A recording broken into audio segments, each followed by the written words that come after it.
Hello, আজকে আমি এসেছি একটি নতুন রেসিপি নিয়ে। আজ রান্না করছি সর্ষে দিয়ে পার্শে মাছ।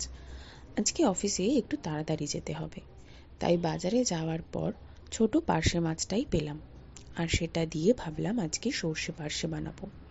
আমরা যারা কর্পোরেটে কাজ করি তারা বোধহয় কম বেশি সবাই ফিল করতে পারি যে স্যার যদি ফোন করে বলে আজ অফিসে তাড়াতাড়ি আসতে হবে, তার মানে তাড়াতাড়ি যেতেই হবে।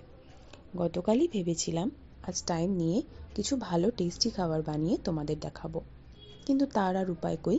তাড়াতাড়ি অফিস যেতে হবে, মিটিং আছে। আর এই কর্পোরেট অফিসের মিটিং আশা করি কর্পোরেট এমপ্লয়িরা ভালোই বুঝে, যার কোনো টাইমের ঠিক ঠিকানা থাকে না। এই দেখো, গল্প করতে করতে মাছটাও প্রায় হয়ে এলো। আজও ভাবলাম অফিসে ভাতই নিয়ে যাব। মাঝে মধ্যে দুপুরবেলা ভাত খেলে খুব একটা ক্ষতি হয় না, তাই ভাত আর পার্শে মাছটাই নিয়ে অফিস গেলাম। নেক্সট ভিডিওতে জানাবো ভাত দিয়ে মাছটা কেমন খেলাম। আর দেখা হবে নতুন একটা রেসিপি নিয়ে। ততক্ষণের জন্য টাটা।